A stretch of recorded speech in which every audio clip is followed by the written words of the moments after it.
네 번째 줄에 소지라는 말 나와. 저거 체크. 소지. 관부에 올리는 소장, 청원서, 진정서를 소지라 그래요. 현대로 보면 고소장이야.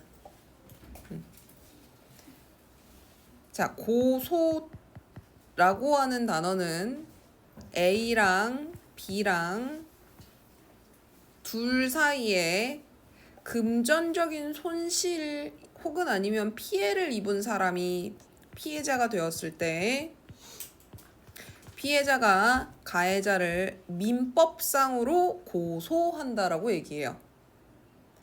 고발이라고 하는 단어들이 있어. 고발은 형법이야, 형법.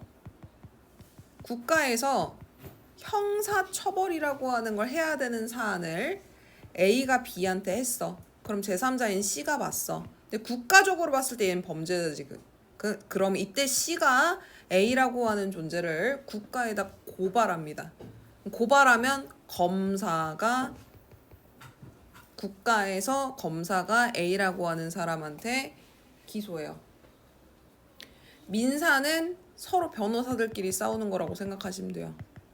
그러니까 자, 고소라고 하는 얘기는, 소지라고 하는 얘기는 어떤 얘기냐면 A랑 B랑 둘이 다퉜을 때 피해자가 가해자에 대해서 재판관인, 지방의 재판은 사또들이 합니다. 혹은 중앙에서는 형조에서 해요.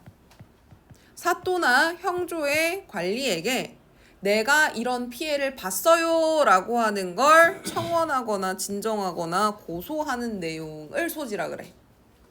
자, 이 소지라고 하는 글의 양식이 문학이랑 특히 시가랑 결부되면 어떤 특징이 나타나게 되냐면, 자, A가 피해자라고 고소장을 냈어.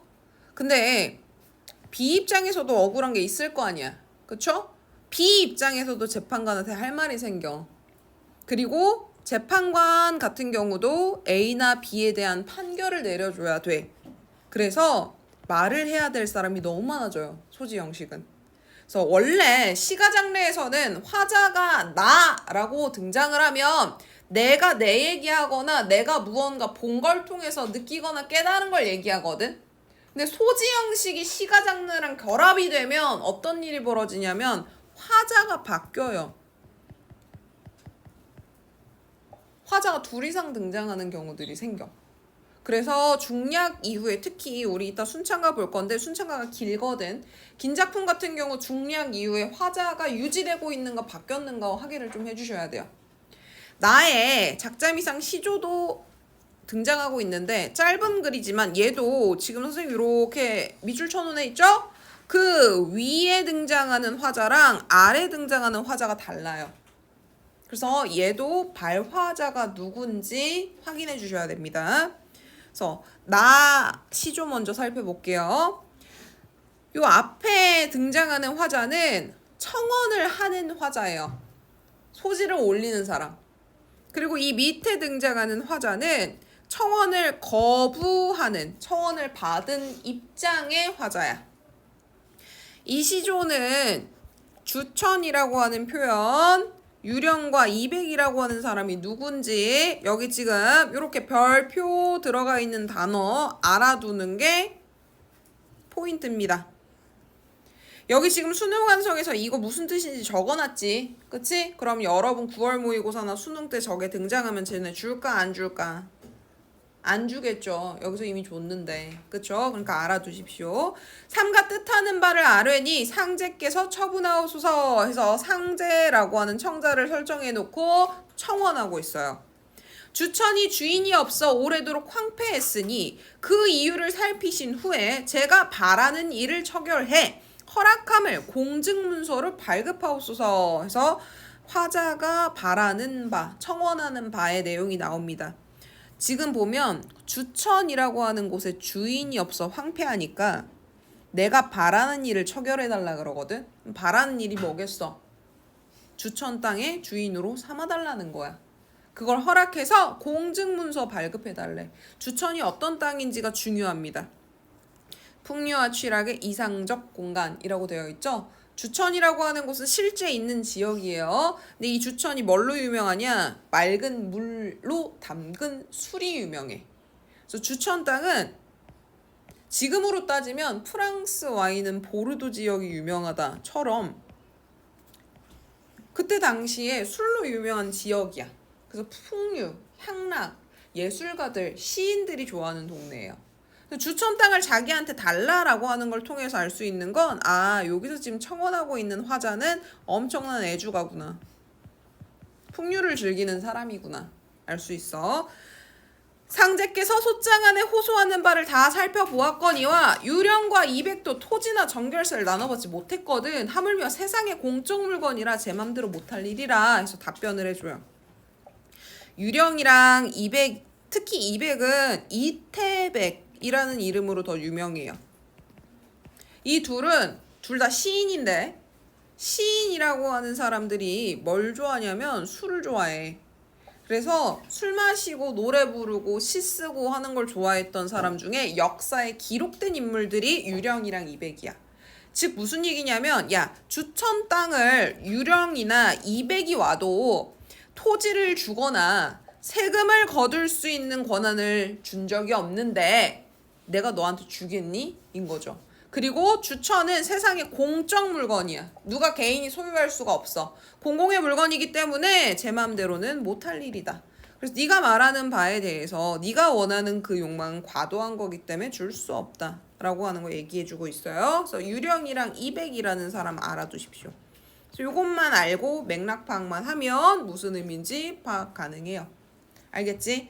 자, 그 다음에 순창가 볼 텐데 순창가 같은 경우에는 중략 부분을 기점으로 이 위에 있는 화자와 아래에 있는 화자가 달라요.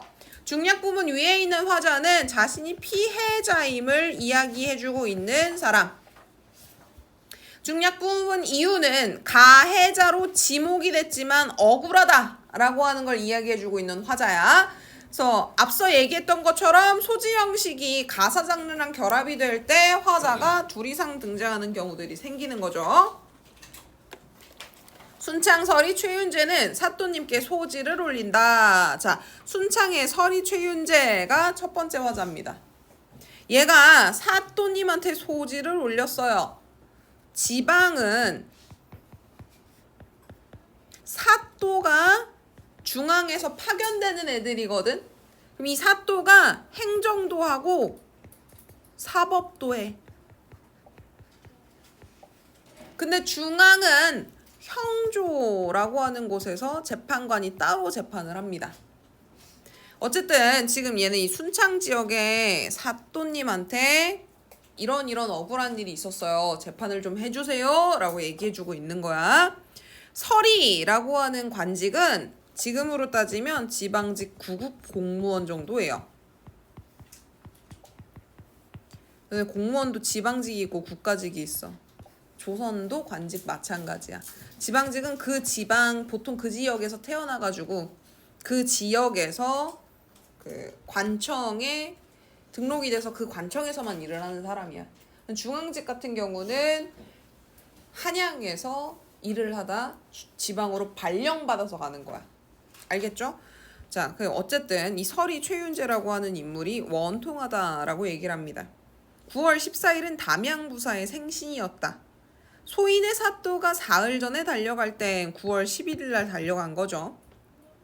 소인이 사령의 우두머리로 행차를 따라갔는데 광주골 목사, 화순, 창평, 남평의 원님들이 다 모여 있었어요. 자, 광주골의 목사라는 표현 나오는데 목이라고 하는 행정구역이 지금 시라고 하는 표현으로 바뀌었어. 광주시 장이란 뜻이야. 지금으로 따지면 광주 지역 시장 얘기하는 거예요. 그럼 제주 목사는 제주시장이겠지?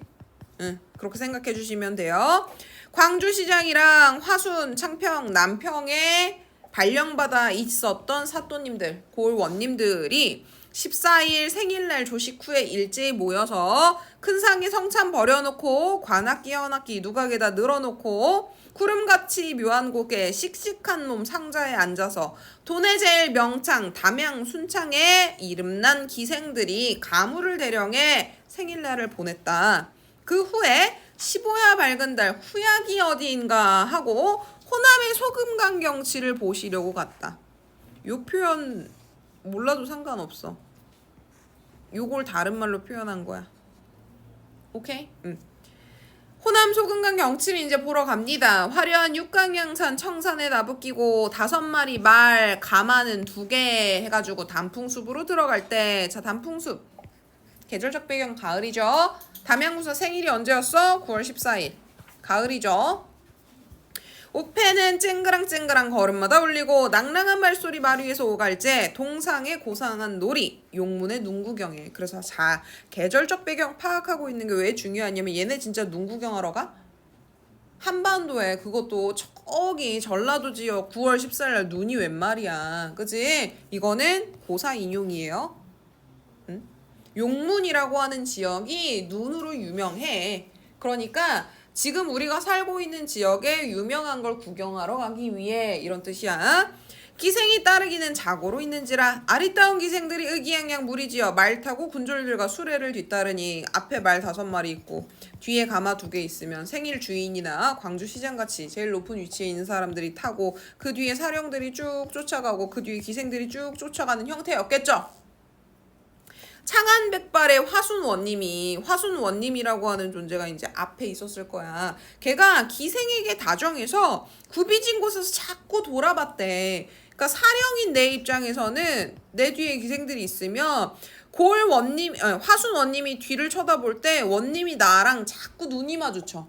자기는 신하기 때문에 말에 앉아서 그 사람 시선을 받기가 너무 황송했대. 그래서 말에서 올라타 있다가 원님이 쳐다보면 내려오고 내려와 있다 이제 원님이 다시 앞에 보면 올라가고 하다가 오르락내리락 몇 번을 하다가 망망이 내렸다 다시 올라타다 석양 해질 무렵 큰 길 아래에서 발을 헛디뎌서 넘어집니다. 돌들이 흩어진 곳에 콩태자로 자빠졌대. 콩태자가 이렇게 생겼어. 한자가. 대자에다가 여기 점 하나 찍으면 콩태자야. 그러니까 크게 이 형태로 자빠졌다는 거야. 자기 넘어진 형태죠.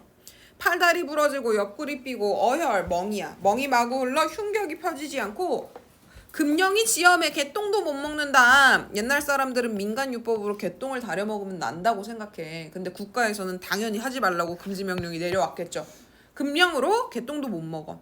병세가 기계의 날로 위중하니 푸닥거리도 해보고 경읽기도 해봅니다. 푸닥거리 굿하는 거고 경읽기는 불교 찾아가가지고 스님한테 경전 읽어주는 거 듣고 있는 거야.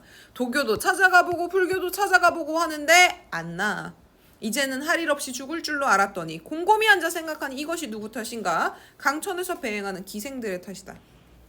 너네 앞선 사건을 봤을 때 기생들이 잘못한 거 있어 없어? 없지. 말도 안 되지. 그치? 근데 지금 얘는 어떤 애냐면 하급관리야. 하급관리가 자기보다 윗선인 원님들 원망할 수 있을까? 없죠. 만만한 게 기생인 거야. 그래서 자기보다 권력이 적은 존재한테 억울함을 풀려고 이런 행태를 순창가를 쓴 이윤영이라는 사람을 비판하고자 저 작품을 쓴 거예요. 쟤네들이 하는 행위가 되게 비겁하죠. 다시 볼게요. 그래서 너의 쇠뿔이 아니런들 내담이 무너지랴. 속담의 이른 말씀이 옛날부터 이러하다 해서 속담을 인용해서 표현하고 있어요. 그리고 이 속담 내용 옆에 정리해놨어. 자기 손해를 남의 책임이라고 억지를 부린다라고 하는 뜻이야. 내가 아침에 일어나서 우리 담벼락을 봤더니 무너져 있어. 그래갖고 옆집에 소 키우는 사람한테 간 거예요. 그리고 내가 뭐 솥불로 벽이 부서지는 걸 본 것도 아닌데 야 담벼락이 무너지는 거는 솥불밖에 더 있냐? 그래갖고 무조건 네가 물어줘야 된다 우기는 상황이 저 속담이야. 응? 소인의 죽는 몫은 그 안이 불쌍한가. 소인이 죽거든 전연 죽이셔서 불쌍히 죽는 넋을 위로해 주실까. 신라같이 남은 목숨 살려주기 바라나이다. 자, 중략 이후에는 억울한 가해자 누명을 쓰게 된 은여들이 자신의 억울함이라고 하는 걸 아뢰고 있는 내용입니다. 그래서 화자가 바뀌어요. 죄 범위 중타하셔 절이 행하옵시니 수화 물에 들어가 불에 들어가 라고 하신들 감히 거역하리까?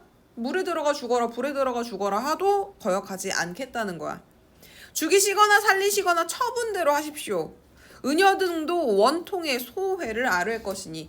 죽이거나 살리거나 맘대로 하시는데 은여는 얘들아 기생과 마찬가지로 천민이다. 오케이? 그러니까 기생이랑 같은 계급이라고 생각하시면 돼요. 우리도 원통에서 할 말은 해야겠다 이거야. 처분대로 하세요. 그렇게 하겠습니다. 하지만 억울해서 말은 하겠다. 1월같이 밝으신 순찰사또님 청자죠.